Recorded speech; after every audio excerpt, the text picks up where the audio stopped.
اور ابو جہم رضی اللہ تعالیٰ عنہما، ان دونوں نے مجھے نکاح کا پیغام بھیجا ہے۔ کہا کہ اب آپ سے مشورہ کرنے کے لیے اللہ کے رسول صلی اللہ علیہ وسلم سے، کہا کہ یہ دونوں ہیں، انہوں نے مجھ کو نکاح کا پیغام بھیجا ہے، تو میں کیا کروں؟ فقال رسول اللہ صلی اللہ علیہ وسلم اب اما ابو جہم فلا يضع عصاه عن عاتقه، آپ نے کہا جہاں تک کہ ابو جہم کا معاملہ ہے، وہ جو اپنا ڈنڈا ہے وہ اپنی یعنی کندھے سے نیچے رکھتے ہی نہیں۔ ایک اور روایت میں ہے وَرَجُلٌ ضَرَّابٌ لِلنِّسَاء، وہ عورتوں کی خوب پٹائی کرنے والے آدمی ہیں۔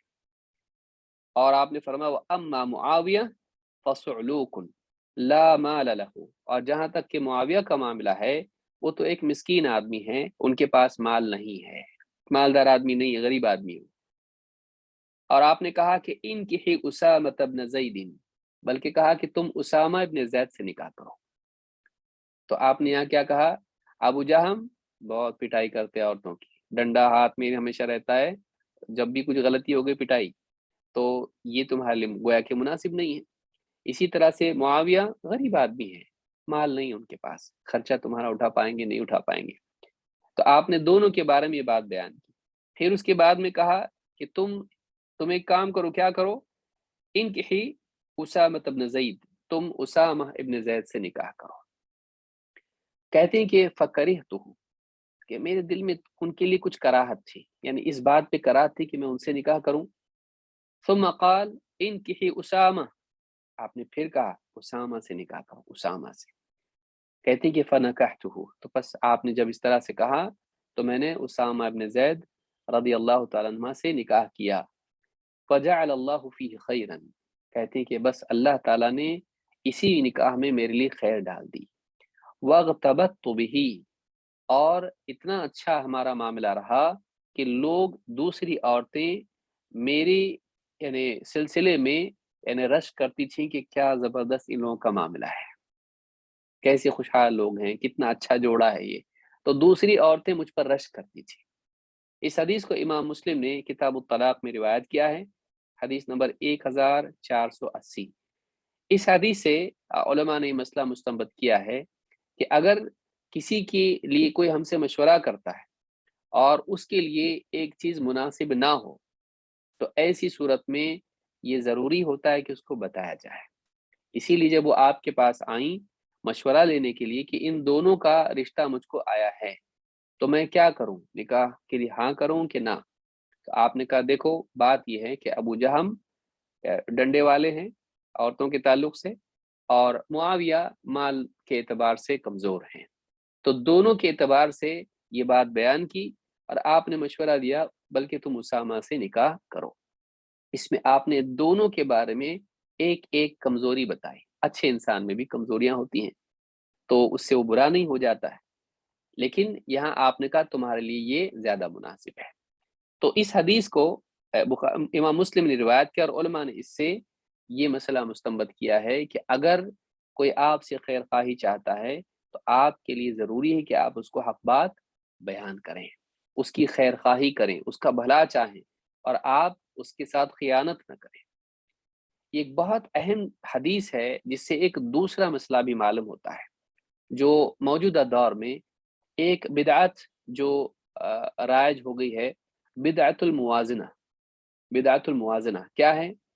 کہ بعض لوگ کہتے ہیں کہ بھائی آپ لوگ تنقید کرتے ہو لوگوں کے اوپر، فلاں جو ہے عالم ایسا ہے اس کے اندر عیب ہے، اور وہ عالم ایسا اس کے اندر برائی ہے، اس کا منہج غلط ہے، اس کا عقیدہ غلط ہے، فلاں عالم ایسا ہے گمراہ ہے، تو اس میں اچھائیاں بھی تو ہے نا۔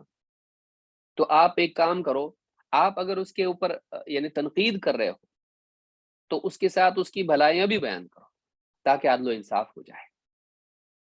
کہ یہ عدل و انصاف ہے کہ کسی کا عیب بیان کیا جائے تو اس سے پہلے اس کی خوبیاں بھی بیان کی جائیں، تاکہ فیصلہ کرنے والا صحیح طور پر فیصلہ کرے۔ تو آپ یعنی یہ سمجھتے ہیں کہ انصاف کا تقاضا ہے، عدل و انصاف کا تقاضا ہے کہ برائیاں صرف نہیں بیان کی جائیں کسی کی، بلکہ اس کی بھلائیاں بھی بیان کی جائے، اور جب بھی برائی بیان کی جائے اس کے ساتھ بھلائی ضرور بیان کی جائے۔ اگر نہیں کرتا ہے بھلائی بیان تو ایسا آدمی خائن ہے، یا ایسا آدمی ظالم ہے، ایسا آدمی عدل و انصاف نہیں کرتا ہے۔ اس طرح کا ایک فلسفہ اس دور میں بعض لوگوں نے چھیڑا ہے، اور اس طرح سے لوگ کہتے ہیں۔ علماء نے کہا کہ یہ بدعت الموازنہ ہے۔ بولنے میں تو بہت اچھی بات لگتی ہے، لیکن اس کی زد نہ صرف علماء پر آتی ہے جو تنقید کرتے ہیں گمراہ لوگوں پر، بلکہ اس کی زد اللہ کے رسول صلی اللہ علیہ وسلم پر آتی ہے، بلکہ اس کی زد نعوذ باللہ اللہ تک بھی جاتی ہے، نعوذ باللہ، اللہ کے رسول اور اللہ تعالی۔ یہاں آپ دیکھیں گے کہ کیا حضرت معاویہ میں بھلائیاں نہیں تھی؟ کتنی ساری بھلائیاں تھیں۔ کیا حضرت ابو جہل میں بھلائیاں نہیں تھی؟ بہت ساری بھلائیاں تھیں۔ ایمان، تقوی اور عبادات سے لے کر بہت کچھ دین کے لیے سب کچھ قربانی دینا، سب کچھ تھا ان کے اندر۔ لیکن یہاں جب وہ خاتون آئیں تو اس وقت میں اللہ کے نبی صلی اللہ علیہ وسلم نے یہ نہیں کہا اس میں یہ بھلائی ہے، یہ بھلائی ہے، یہ بھلائی، اور ایک یہ چیز بھی ہے، آپ نے بھلائیاں سرے سے ذکر نہیں کی۔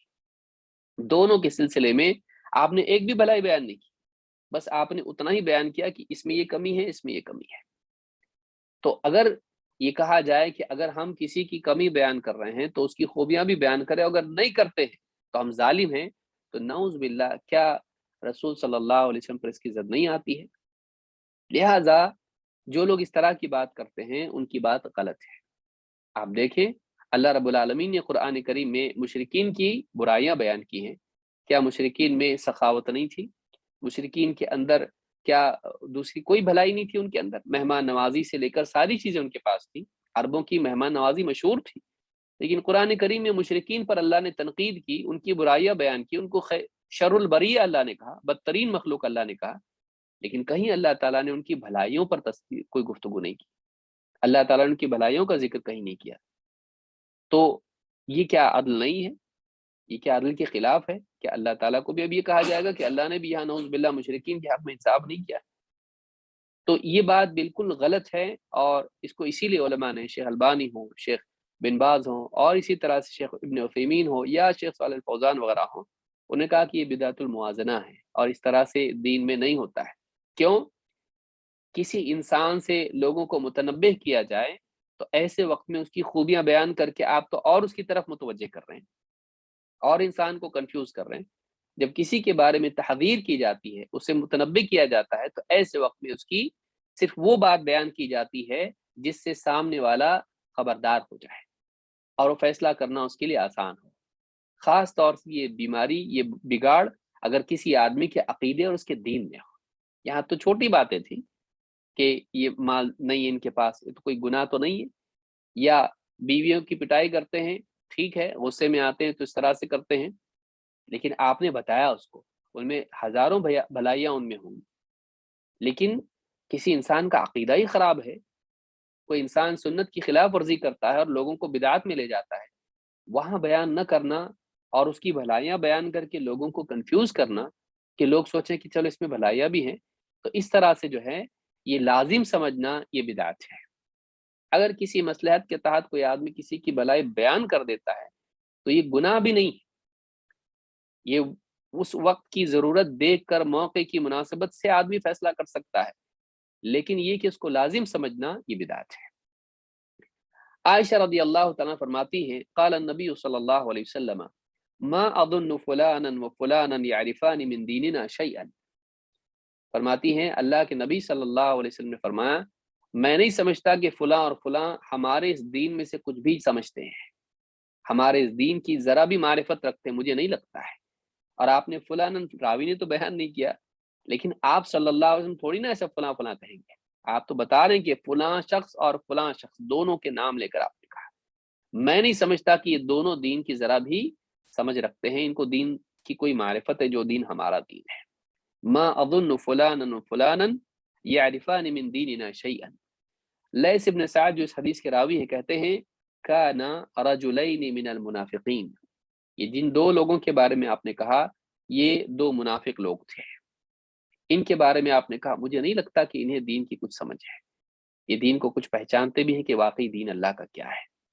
اس حدیث کو امام البخاری نے کتاب الادب میں روایت کیا ہے، حدیث نمبر 6067 پر۔ اس سے بھی معلوم ہوتا ہے کہ کسی انسان کے اندر برائی ہے اور اس کی برائی سے مسلمانوں کو، انسانیت کو تکلیف اور نقصان ہو سکتا ہے، خطرہ ہے، تو اس کو لوگوں کے سامنے بیان کیا جا سکتا ہے ان کی خیر خواہی کے طور پر، اور یہی وجہ ہے کہ اہل علم نے راویوں کے حالات بیان کیے، محدثین نے راویوں پر جرح کی، یہ راوی حدیث کا بیان کرنے والا ہے لیکن یہ پرہیزگار نہیں ہے، جھوٹ بولتا ہے، یہ راوی ایسا ہے اس کا حافظہ خراب ہے، یہ راوی ایسا ہے جو بدعت میں مبتلا ہو گیا تھا۔ تو انہوں نے راویوں کے بارے میں بیان کیا کہ اس کے یہ معتبر نہیں ہے، یہ معتبر نہیں ہے، یہ ضعیف ہے، یہ بہت سخت ضعیف ہے، یہ جھوٹا ہے، یہ تالیف ہے، یہ قضا و قضا، ان کی برائیاں بیان کی۔ اس وقت کے لوگ جو تھے بھولے بھالے، ان لوگوں نے کہا تو غیبت کر رہے سارے محدثین بیٹھ کے۔ اس وقت میں محدثین نے کیا کہا، اس کی ایک مثال امام احمد ابن حنبل کی ہے۔ عبداللہ ابن امام احمد ابن حنبل رحمہ اللہ فرماتے ہیں کہ جاء ابو تراب النخشبی الی ابی، ابو تراب النخشبی میرے والد صاحب کے پاس آئے، امام احمد کے پاس آئے۔ فجعل ابی یقول فلان ضعیف فلان ثقہ، میرے والد صاحب امام احمد کہنے لگے ان کے سامنے فلاں راوی ضعیف ہے، فلاں راوی ثقہ ہے، معتبر ہے، ایک کمزور ہے، فلاں کمزور ہے، فلاں اچھا راوی ہے، کوئی اچھا راوی نہیں ہے حدیث کے اعتبار سے۔ فقال ابو تراب یا شیخ لا تغتب العلماء، ابو تراب نے کیا کہا جو ساتھ میں بیٹھے ہوئے تھے، کہا کہ اے شیخ، اے شیخ، علماء کی غیبت مت کرو۔ امام احمد سے کہہ رہے ہیں علماء کی غیبت مت کرو۔ ظاہر بات ہے کہ کوئی حدیث بہت بیان کرنے والا بھی ضعیف ہو سکتا ہے، بدعتی ہو سکتا ہے، تو کہا کہ اتنی ساری حدیثیں وہ بیان کر رہا ہے اور آپ اس کو عالم ہو کے بھی اس کو آپ کہہ رہے ہو کہ یہ ضعیف ہے۔ کہا یا شیخ لا تغتب العلماء، اے شیخ علماء کی غیبت مت کرو۔ فالتفت ابی الیہ، امام احمد ان کی طرف متوجہ ہوئے۔ امام عبداللہ ابن امام احمد کہتے ہیں کہ میرے والد صاحب ان کی طرف متوجہ ہوئے، فقال له ویحک هذا نصیحہ لیس هذا غیبہ، کہا برا ہو تمہارا، یہ خیر خواہی ہے امت کی، یہ خیر خواہی ہے، یہ غیبت نہیں ہے، یہ غیبت نہیں ہے بلکہ یہ بھلا چاہنا ہے۔ لوگوں کو کیسے معلوم پڑے گا حدیث صحیح کہ ضعیف ہے؟ دین پورا یعنی گڑبڑ ہو جائے گا، جھوٹی باتیں بھی دین میں شامل ہو جائیں گی نبی صلی اللہ علیہ وسلم کے اقوال کے طور پر۔ کہا یہ خیر خواہی ہے امت کی، بھلا چاہنا ہے، یہ غیبت نہیں ہے۔ اس کو امام ترمذی نے شرح علی ترمذی میں امام ابن رجب نے اس کو ذکر کیا ہے۔ اس طرح کے اور بھی سلف کے واقعات ہیں جس میں انہوں نے اس طرح کی باتیں کہی ہیں۔ امام ترمذی نے علل ترمذی میں شرح علی ترمذی میں کہا ہے، کہتے ہیں کہ وذکر ابن المبارک رجلا فقال یکذب، ایک آدمی کا ذکر ابن مبارک رحمۃ اللہ علیہ نے کیا اور کہا جھوٹ بولتا ہے، یعنی یہ حدیث میں جھوٹ بولتا ہے یا لوگوں کے کلام میں جھوٹ بولتا ہے، یکذب۔ فقال له رجل یا ابا عبد الرحمن تغتاب، ایک آدمی بیٹھا ہوا تھا، اس نے کہا کہ اے ابو عبد الرحمن، یعنی امام ابن مبارک سے کہا تغتاب، آپ غیبت کر رہے ہیں، آپ یعنی اس کے بارے میں آپ اس کی برائی بیان کریں لوگوں کے سامنے، تغتاب آپ غیبت کرتے ہو۔ قال اسکت، کہا چپ، کیا کہا اسکت، چپ، اذا لم نبین کیف یعرف الحق من الباطل، کہا کہ اگر ہم واضح نہ کریں لوگوں کے حالات کو، حق اور باطل میں فرق کیسے ہوگا، لوگ تمیز کیسے کریں گے کون سی حدیث معتبر ہے کون سی حدیث معتبر نہیں ہے، کون سا علم قابل اعتماد ہے کون سا قابل اعتماد نہیں ہے؟ کیونکہ قرآن میں تو اللہ نے حکم دیا ہے کہ ان جاءکم فاسق بنبأ فتبینوا، اگر فاسق تمہارے پاس کوئی خبر لے کر آئے اس کی تحقیق کرو۔ تو اگر کوئی فاسق ہے تو اس کی خبر معتبر نہیں ہے جب تک کہ تحقیق کر کے ویریفائی نہ کیجیے، کسی معتبر ماخذ سے نہ ملے، کسی معتبر ذریعے سے وہ خبر نہ ملے تو اس کی فاسق کی خبر قابل قبول نہیں ہے، اس پر توقف کیا جائے گا جب تک کہ اس کی تحقیق نہ ہو، جب تک کہ تحقیق نہیں ہوتی اس پر عمل نہیں کیا جائے گا، قبول نہیں کیا جائے گا، وہ رکی رہے گی خبر۔ تو یہاں پر کہا کہ اذا لم نبین کیف یعرف الحق من الباطل، اگر ہم بیان نہ کر دیں، واضح نہ کر دیں لوگوں کے حالات کو، تو پھر حق اور باطل میں فرق کیسے ہوگا؟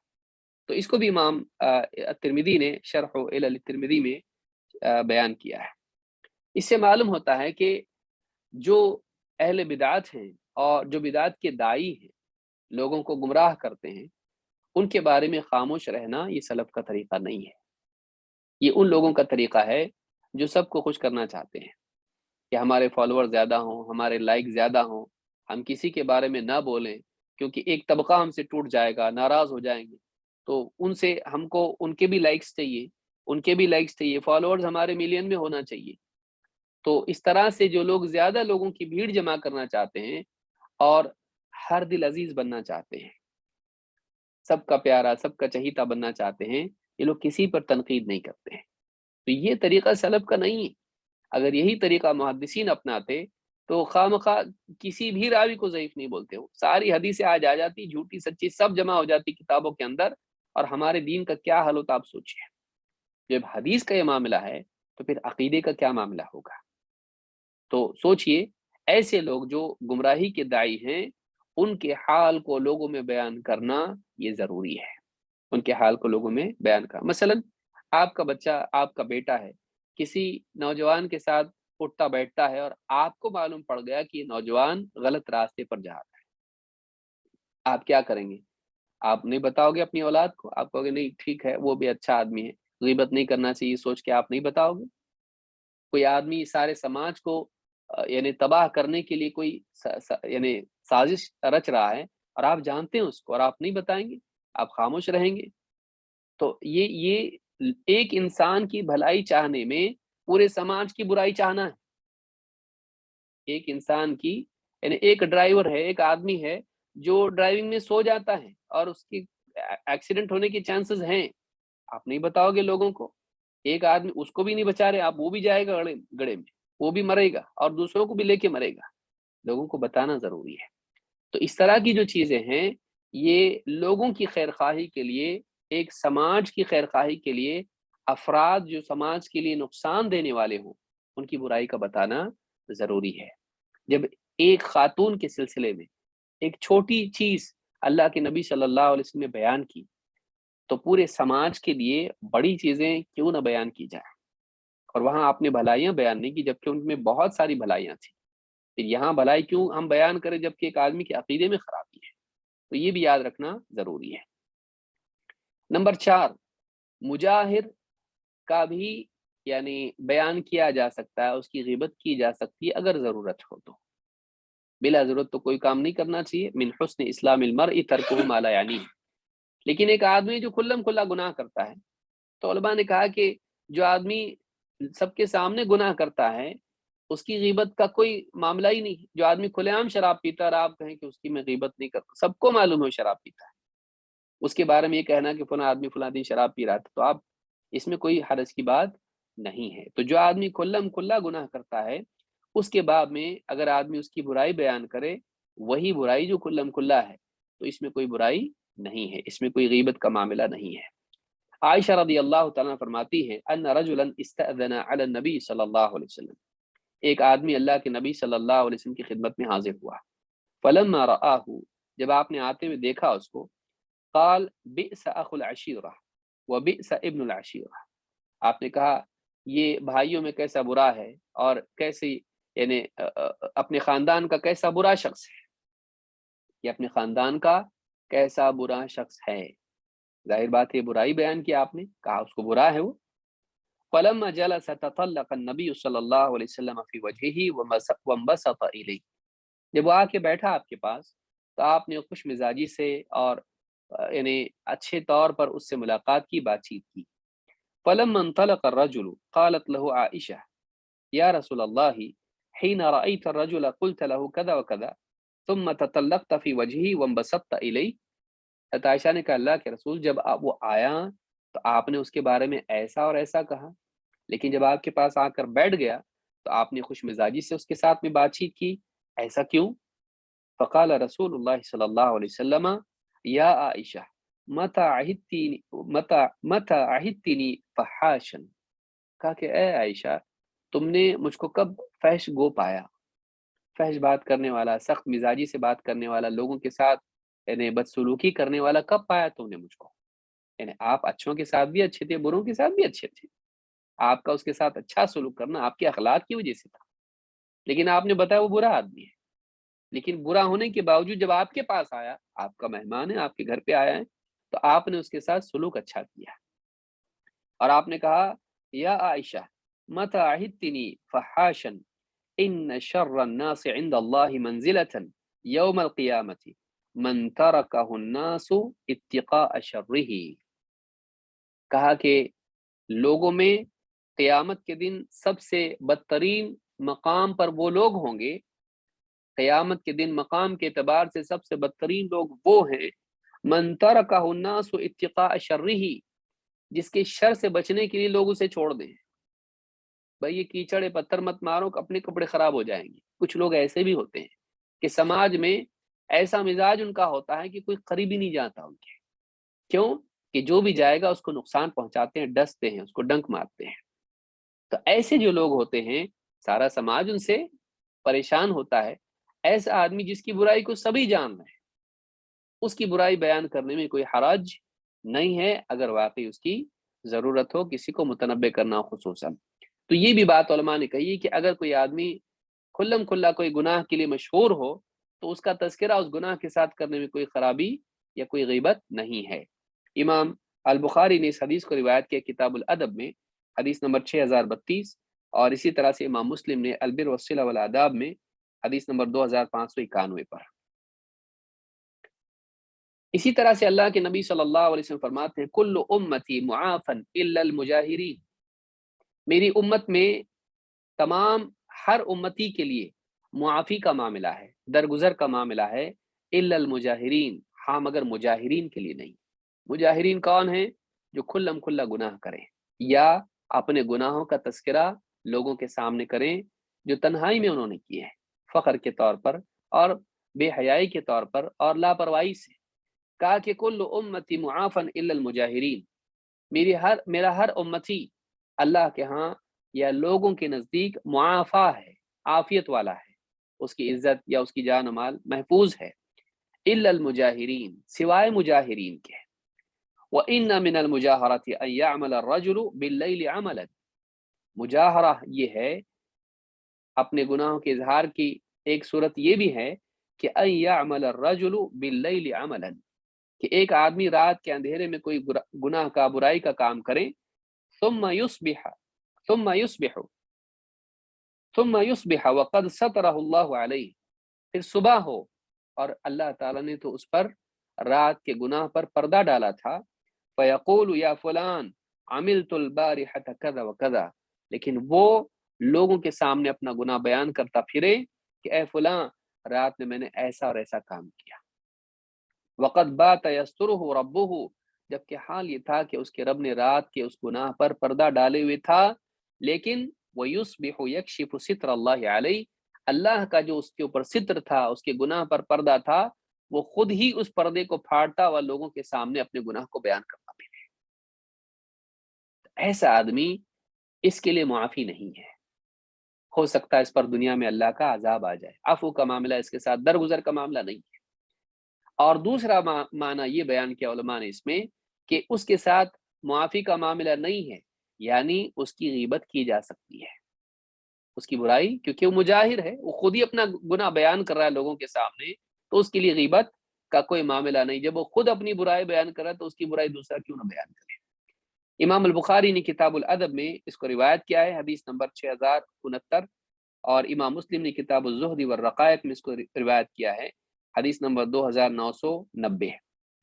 علامہ طیبی اس حدیث کے بارے میں کہتے ہیں والاظہر ان یقال کل امتی یترکون الغیبہ الا المجاہرون، کہتے ہیں کہ اس حدیث کا ظاہر معنی یہ ہے کہ میری امت کے سارے لوگوں کو چھوڑ دیا جائے گا ان کی غلطیوں گناہوں کے تعلق سے، ان کا تذکرہ نہیں کریں گے۔ یترکون الغیبہ، ان کی غیبت نہیں کی جائے گی، الا المجاہرون، سوائے ان لوگوں کے جو کھلم کھلا گناہ کریں۔ جب اس نے نہیں چھپایا تو دوسرا اس کا گناہ کیوں چھپائے؟ تو اس کی سزا ہے دنیا کے اعتبار سے، جیسا کہ حدیث میں آیا ہے۔ شرح مشکات میں علامہ طیبی نے یہ بات کہی ہے۔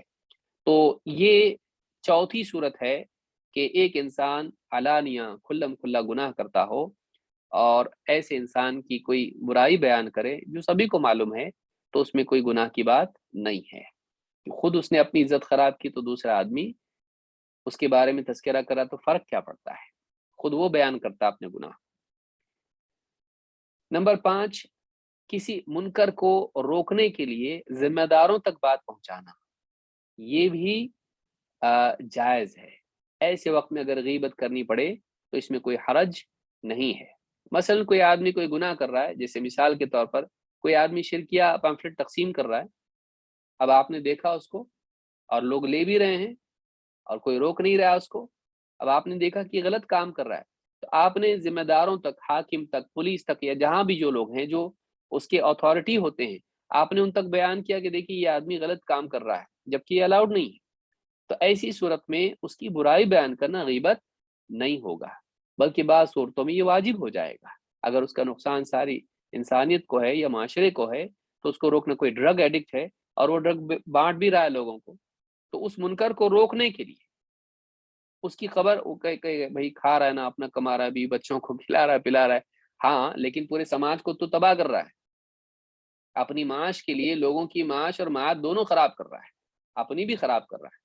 تو ایسی صورت میں اتھارٹیز کو اس کے بارے میں بتانا یہ غیبت نہیں ہے یا یہ گناہ نہیں ہے، یہ جائز ہے۔ زید بن ارقم رضی اللہ تعالیٰ کہتے ہیں خرجنا مع النبی صلی اللہ علیہ وسلم فی سفر اصاب الناس فیہ شدہ، ہم اللہ کے رسول صلی اللہ علیہ وسلم کے ساتھ میں ایک سفر میں نکلے، ایسا سفر تھا کہ جس میں لوگ بڑے تنگی کے، مشقت کے حال میں تھے۔ فقال عبداللہ ابن ابی لاصحابہ، عبداللہ ابن ابی یہ منافقین کا سردار تھا، اس نے اپنے ساتھ والوں سے، چیلوں سے کہا لا تنفقوا علی من عند رسول اللہ حتی ينفضوا من حولہ، یہ جو رسول کے ساتھ میں لوگ ہیں نا، محمد صلی اللہ علیہ وسلم کے ساتھ میں جو لوگ ہیں، ان کی مدد مت کرو اس تنگی میں، اس پریشانی میں، یہاں تک کہ مجبور ہو کہ یہ لوگ ان سے دور ہو جائے، ان کی مدد مت کرو، ان کو پریشان ہونے دو، پریشان ہو جائیں گے، کوئی مدد نہیں ہوگی، رسول سے نہیں ملے گی، بدزن ہو کے یا کسی اور وجہ سے یہ دور ہو جائیں گے، اس کا اپنا گمان تھا، ان پہ خرچی مت کرو تاکہ یہ ساتھ ہی چھوڑ دیں محمد صلی اللہ علیہ وسلم کا۔ لا تنفقوا على من عند رسول الله حتى ينفضوا من حوله وقال لئن رجعنا الى المدينه ليخرجن الاعز منها الاذل، اور جب مدینہ ہم لوگ پہنچیں گے نا تو ہم میں سے جو عزت والا ہوگا وہ ذلیل کو مدینہ سے نکال دے گا، چلو مدینہ چل کے دیکھتے ہیں ان کو، ان ذلیل لوگوں کو مدینہ سے ہم لوگ نکال دیتے، کیونکہ وہ لوگ مدینہ والے تھے اور مہاجر جو آئے تھے یہ مکہ والے تھے، تو کہا کہ ہم مدینہ جب پہنچیں گے سفر سے تو ہم کیا کریں گے، ہم عزت والے لوگ ذلیل لوگوں کو نکال دیں گے۔ اب یہ بری بات ہے، نبی صلی اللہ علیہ وسلم کے صحابہ کے بارے میں بہت ہی سخت بات ہے، جس میں آپ پر بھی ایک طنز ہے۔ فَأَتَيْتُ النَّبِيَّ صلی اللہ علیہ وسلم فَأَخْبَرْتُهُ، تو کہتے کہ میں اللہ کے رسول صلی اللہ علیہ وسلم کی خدمت میں حاضر ہوا اور میں نے آپ کو یہ بات بتائی کہ وہ ایسا ایسا کہہ رہا تھا۔ فَأَرْسَلَ إِلَىٰ عَبْدِ اللَّهِ ابن ابی فَسَأَلَهُ، اللہ کے نبی صلی اللہ علیہ وسلم نے آدمی بھیج کے اس کو بلوایا اور اس سے پوچھا، ایسا بولا، ایسی بات کہی تم نے؟ فَاجْتَهَدَ يَمِينَهُ مَا فَعَلَ قَالُوا كَذَبَ زَيْدٌ رسول اللہ صلی اللہ علیہ وسلم، ان لوگوں نے کہا، اس نے قسم کھا کے کہا کہ میں نے ایسا نہیں کہا، قسم کھا کے کہا کہ میں نے ایسی کوئی بات نہیں کہی، اور اس نے اور ساتھیوں نے اور عام لوگوں نے کہا کہ زید نے دیکھو جھوٹ بول دیا اللہ کے رسول صلی اللہ علیہ وسلم سے۔ بعض اوقات اچھے لوگ بھی دھوکہ کھا جاتے ہیں قسمیں کھانے والوں سے، تو کہا کہ جھوٹ بول دیا زید نے رسول سے، تو ان لوگوں نے مشہور کر دیا ان کے بارے میں۔ فوقع فی نفسی مما قالوا شدۃ، کہتے ہیں کہ میرے دل میں مجھ کو بڑی کوفت ہوئی اور بڑی تکلیف ہوئی اس بات سے کہ میں جھٹلا دیا گیا میرے بارے میں جو بات انہوں نے کہی۔ حتی انزل اللہ عز وجل تصدیقی فی اذا جاءک المنافقون، سورہ منافقون کی آیات اللہ نے نازل کی اور میری بات کی تصدیق اللہ نے کر دی۔ فدعاهم النبی صلی اللہ علیہ وسلم لیستغفر لهم فلووا رؤوسهم، جب یہ آیت نازل ہوئی تو اللہ کے رسول صلی اللہ علیہ وسلم نے ان کو بلوایا، منافقین کو کہا آؤ تاکہ میں تمہارے لیے استغفار کروں، انہوں نے کہا کہ چلو جانے دو، نہیں آتے ہم، اس طرح سے کہہ کے چہرے موڑ کے وہ لوگ نکل گئے، تو منہ پھیر لیا ان لوگوں نے اور نہیں آئے، اللہ کے نبی صلی اللہ علیہ وسلم کے بلانے کے باوجود وہ لوگ آپ کی خدمت میں حاضر نہیں، ہم کو ضرورت نہیں ہے آپ کے استغفار کی، کیونکہ گھمنڈی لوگ تھے، وہ لوگ منافقین تھے، آپ کو تو مانتے ہی نہیں تھے وہ لوگ۔